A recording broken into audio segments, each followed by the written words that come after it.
So what is the world telling me I should do? I go to my guidance counselor at college. I speak to my spouse. I talk to a coworker. What should I do? Right? We're not defining our purpose. We're asking a passive audience to tell us what to do. And that's going to be draining because their purpose is going to be different than ours.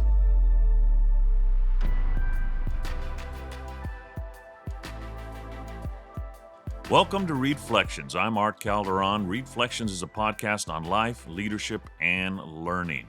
I'm sitting here with my friend Reed Nyffeler. Reed is a CEO of a global franchising company. Reed, you're a father, you're a CEO, you're a husband, you're a son, and you got a lot of accomplishments and a lot of experience you want to share with people here on ReedFlections podcast. We're gonna first of all talk a little bit about episodes 1 through 4. Episodes 1 through 4, we talked about priorities, and you listed a lot of priorities in your life and some ideas for other people how to implement priorities. And then 5 through 9, we talked about habits and how priorities are an idea, but until you put them into a habit or a part of your life, they just remain an idea.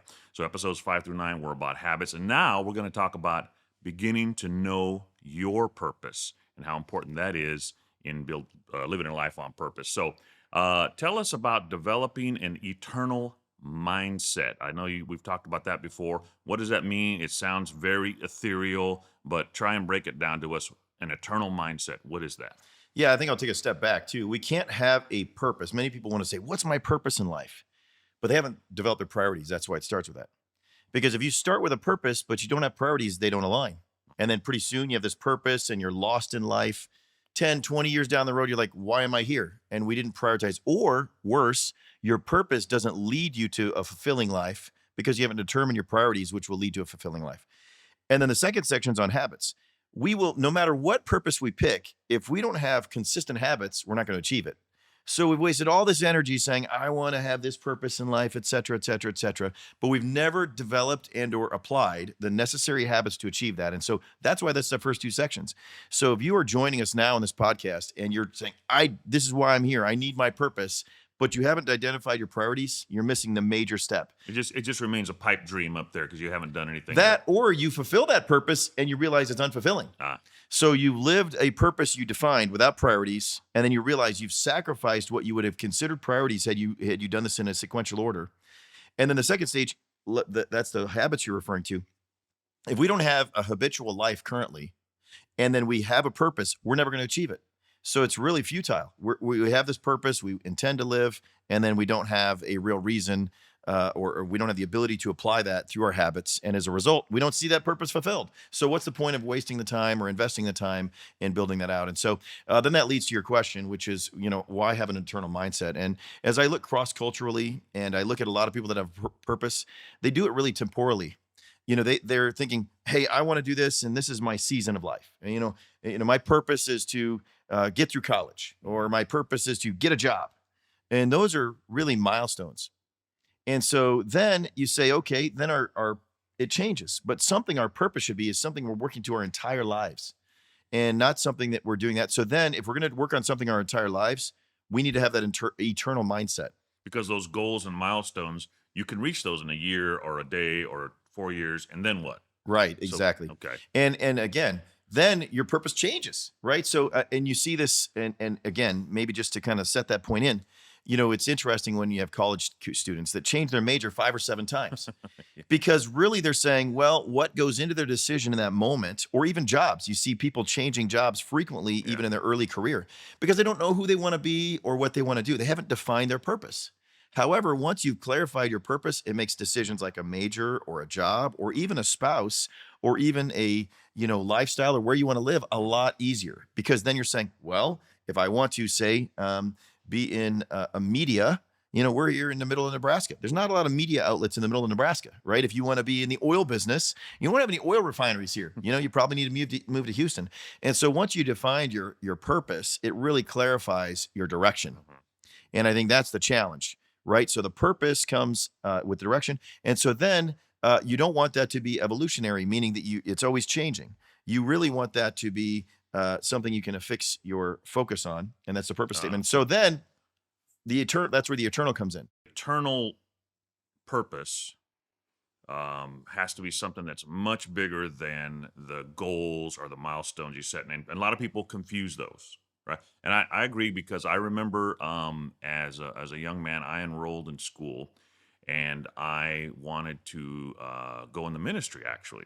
And so my wife and I enrolled at seminary, and we started slogging through that. Horrible time for me. It was rough. It was very hard for me to learn. I mean, I thought it was going to be, it's about God. How hard can it be? Jesus is like everybody's friend, right? Well, apparently he's quite a tough professor as well.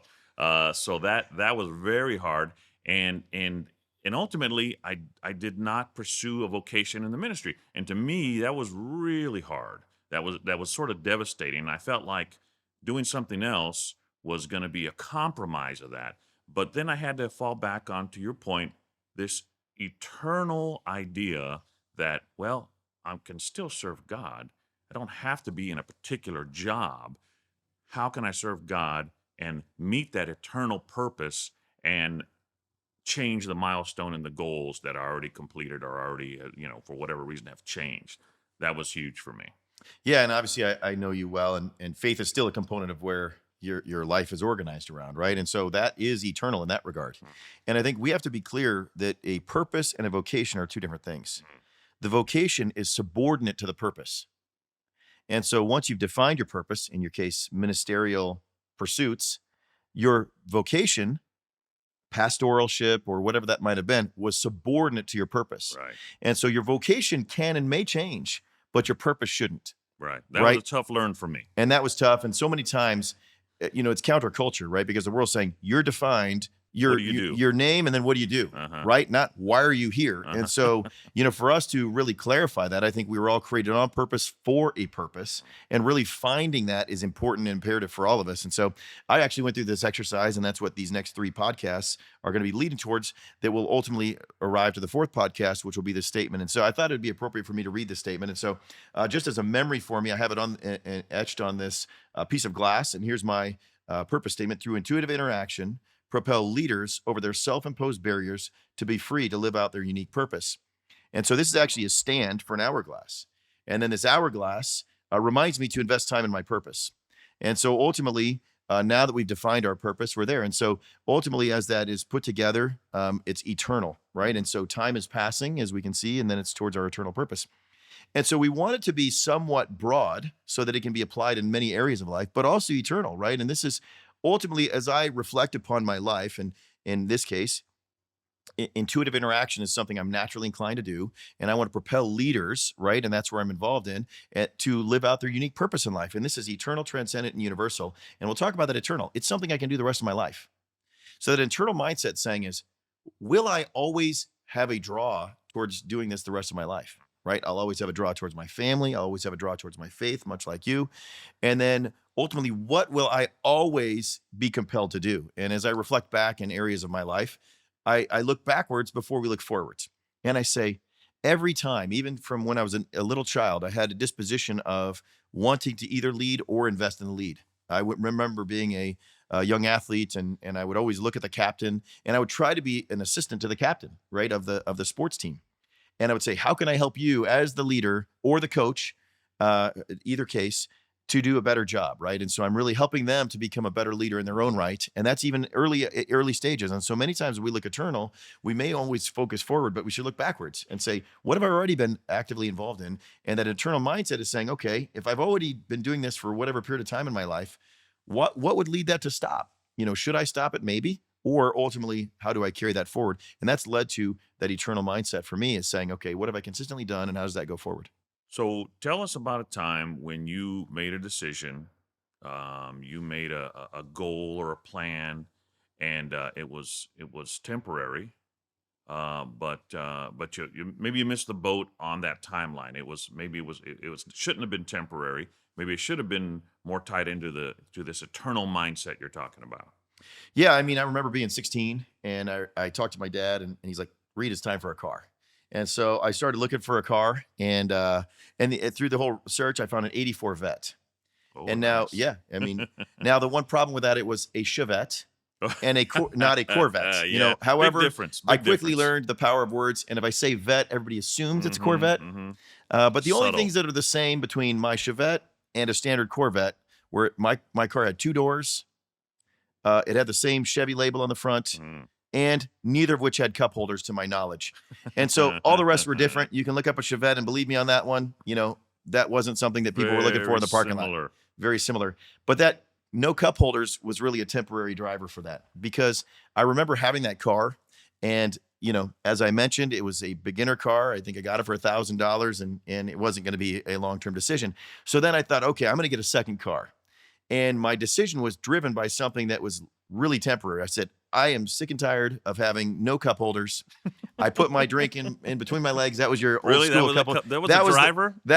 And then as you're, cup holder? Yeah. And so then I said, okay, I need a car with cup holders. And so sure enough, my next car, which was a Mitsubishi Mirage, I think it had 4 cup holders. Wow. And I thought, I quadrupled it. You've arrived. I've arrived. And then I bought that car and I realized, okay, it didn't have anything else I was looking for. A temporary need at that time was a place to put my drink, right? As I'm driving from plan A to plan B, I thought it was efficient. You go through the drive-thru and you didn't have anywhere to go.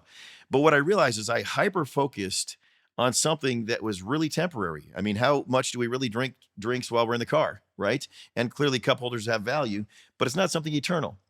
And then as I began to get experience and go forward, I realized, you know what? The car is less about the features of the vehicle and more about where it takes you.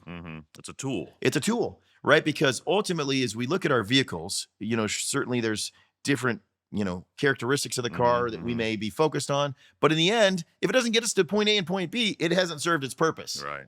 And so we can get so hyper fixated in life around little things that we think are so important, and we lose the full side of it, right? And so another example is we can get so fixated, and I remember growing up, around what I was eating for dinner. And I was so hyper fixated on that. But no matter what I ate for dinner, it was gone in 3 to 4 hours. But the relationships built around the dinner table, those are eternal. And so we get so fixated on the things that are really driven by preference, that are in the moment, and lose sight of what is really purposeful long-term, which is familial relationships in that case. But that's hard to do, isn't it? Because those things that are right in front of you, and maybe they're impeding you, or even they're helping you, they seem so important. They're affecting you today, right now, and it's living in the moment right now, and it's taking everything, taking your focus off that. So what's your advice for keeping the focus on the future and the eternal things? And that becomes the eternal mindset. So every single time when we think, okay, what do I feel or want to do now? We need to take a step back and say, wait a minute, how long will this have impact? And so, one of the things people may or may not know about me, I have the same breakfast every morning when I'm at home. And quite frankly, it's because it doesn't really matter. I want to eliminate the energy and time invested in temporary decisions. So if I can eliminate the decision what I need to have for breakfast each and every morning, and then focus on things that are more long lasting, like relationships, then it's the eternal mindset. So the first thing we need to say is, when you're sitting there and saying, what do I do very routinely that doesn't last long? Is it a meal? Is it something that's happens on a daily basis that doesn't really last? Instead of saying, what is the things that I do on a daily basis that last forever, right? Is that because that takes energy to make those decisions that you can apply to something that's a more important decision? Yeah, I think absolutely. And also recognize we're making an investment.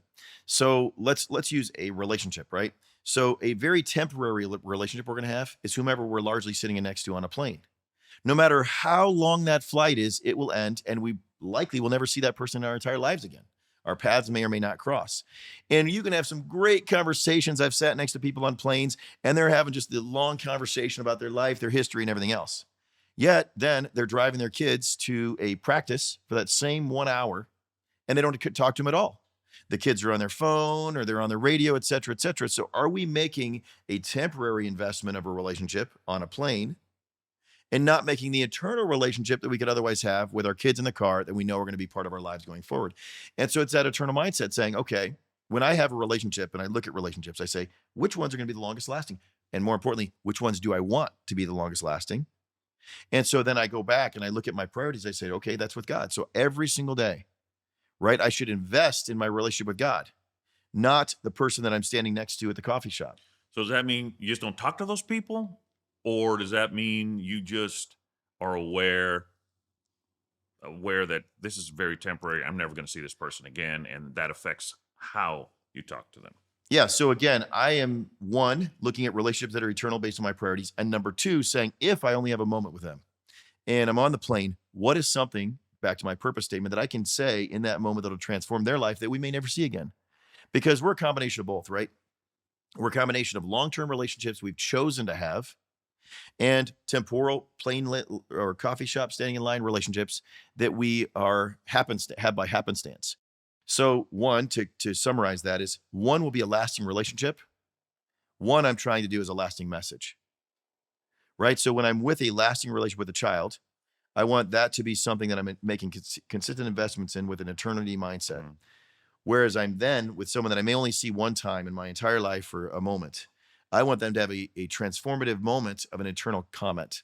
Literally today, I was talking to a coworker, and they had a candidate that came through as an interview. And this person's a junior in college, and they were applying for a college internship that we have available this summer. And he said, I know Reed, and I know the family. And he said he spoke in my 7th grade class, and he talked about a career path, and that opened my eyes to wanting to be an entrepreneur. And he went to college, and he was an entrepreneur, and now he's a junior and has applied for one of our opportunities. You gotta hire that kid. He's probably going to be my boss. And he even remembered that I handed him a stress reliever ball, and he kept that. So here is something, what was now 8-9 years ago, from 7th grade to a junior in college, that he remembered that interaction on a career day when I was invited, and many parents and come to those career days, where that was a transformative moment for him. So I never knew I'd see that guy again. Right. But there was something that he attached in his mind for 8 to 10 years, because I had that eternal mindset of saying, what can I say to a 7th grader that, if I were a 7th grader, would change my mindset about really directing my life towards a purpose? And that was something that was 8 to 10 years ago. Conversely, I have a daughter who was also in that class, and she probably doesn't remember that presentation. Probably not. She's heard me countless times and has forgotten most of what I've said, sometimes by choice, most of the times by choice. Okay. Maybe there's no other reason why not to. And she was in that class too. Yeah. And so you have both people that were there. One that only heard me one time, and it was a transformative comment, and another a lifetime, and she's an entrepreneur in her own right. But she remembers you as a father. That's right. And the relationship and the investment over the years that you spent with her versus that time you talked to her in 7th grade. Correct. And that's where the eternal mindset comes in. It's really my mindset, not the interaction, not the individual that I'm talking to. It's, do I have an eternal mindset? Then I look at those two audiences and saying, okay, family, my daughter who was sitting in that class, that's a long-term priority. So she may see her dad and see the entrepreneur element of all, but she won't remember what I said. Is that exhausting to always be like, okay, I'm in an eternal mindset everywhere I go, everything I see should or could have some internal effect? Is that wear you out? No, because it's my natural disposition, right? That's my purpose statement. So I will always be inclined to do that, right? And goes back to what I was saying earlier. Even as an early child, I was investing in the coaches and the captains, etc. So that's why your purpose should be energizing. You will not have a purpose statement that is defeating. You weren't created to have something that takes energy from you. It gives you energy to then produce and give a greater energy. And so it may be exhausting for someone like you or someone that doesn't have the same purpose, right? Because that's what you're thinking. But each and every one of us have a unique purpose. And really finding that is super critical, and it's super energizing. And so that's part of what will lead to is, what is something that gives us energy, right? As you have an eternal mindset, what is something that you can, the time passes and you don't realize that it's hours and hours and hours later, and you've been contemplating these things around that. That's an eternal mindset. It gives you energy so that you can apply that energy. And so for others, to your point, it may be exhausting to have that eternal mindset, but it's natural to me to make sure that I have commentary in that moment that will propel leaders, because that's exactly what I was doing.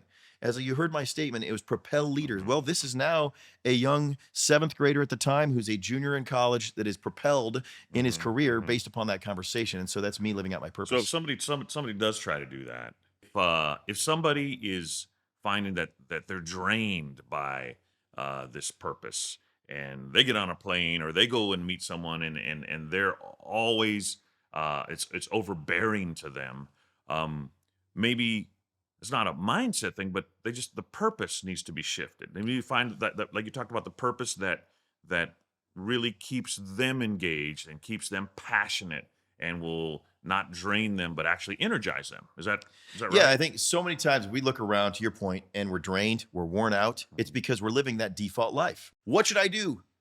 Right? We're not defining our purpose. We're asking a passive audience to tell us what to do. And that's going to be draining because their purpose is going to be different than ours. And so that is saying that if we look at our lives, and this is the starting point, and we're depressed, if we understand what we were created for and live that purpose out, it will totally change our disposition, right? You will see people's energy immediately do that, right? You could see that in a classroom with young children. All right. Now, question for you. So we want an eternal purpose statement.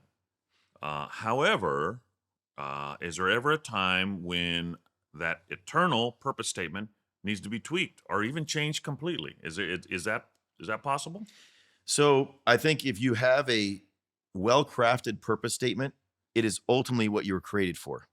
Now, we can get caught up in circumstances that we never foresaw that otherwise would change. Just like your major your major, you completed it and you realized that wasn't what you want to do. However, your purpose didn't change, right? So this is a juxtaposition against what we're created for and what we do and or what happens to us.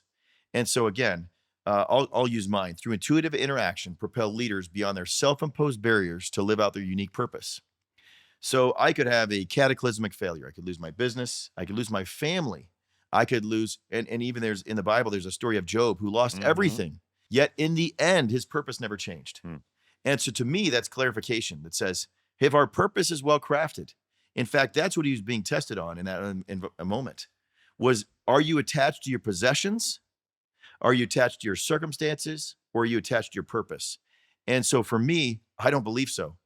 And it's really a matter of why are we doing that purpose? Are we doing that purpose for the byproduct of the purpose? Are we living that purpose because that's what we're created to do? And if we live for the sake of a byproduct, then it may evolve and change. But if we're living for the sake of our created purpose, then it won't. And so that's where I think it can. So maybe it's not crafted properly. Correct. And so just need to craft it until it is. Correct. Yeah. And I think we can refine it. Yeah. But you ultimately, probably took a while to do yours, right? Absolutely. I mean, I didn't develop this until I was in my 30s, right? And that took time. And so that's the other thing is there's not a destination there. That's a process to get there. And I'm trying to lead the listeners through that process. And it starts with eternal. And as we work forward, there's two other components, transcendent and universal, that are key to your statement. And so something we can do eternally, and we just need to continue to craft it. And then as I put that purpose statement into practice, I recognize that, wow, this is actually something I wouldn't adjust because I see the manifestation of that. And it took me years to put that together and years of life experience and even years of focus. And I think so many times we're running, I got to get my purpose statement right now. And recognizing that, are we making a decision in the moment that can be eternal? In some cases, it might be, right? However, if we're crafting a statement and we have the ability and time, we should really do so diligently, picking literally, in my case, every single word. Excellent. Excellent. Purpose statements, eternal in nature, tweak them as necessary, and find one that motivates you and does not detract from your energy, but it actually contributes to your energy and your passion. Well, the sands of the hourglass are running down, Reed. Once again, we reached the end of our time together. Thank you very much for your time. Thank you to all you listeners out there. We'd love to hear from you, hear some comments, and make sure you subscribe. But next time, we're going to talk about our transcendent focus. That's deep. I'm looking forward to that one. Until then, I'm Art Calderon. Be purposeful. And one more note, Art. So many times we may be living a default life. We're having these things that are just coming at us every which direction, and we want to no longer do that, and we want to live a life on purpose. And so the next step of that is to really say eternally, what brings me energy? What brings me life? What is something that when I invest in others, I know that I'm making a difference and can have a change? So I challenge you, each and every one of you, look backwards, look to the present, and look to the future to see what eternally gives you energy in life. And that will be the beginning of your purpose statement that will work towards as you build your life on purpose.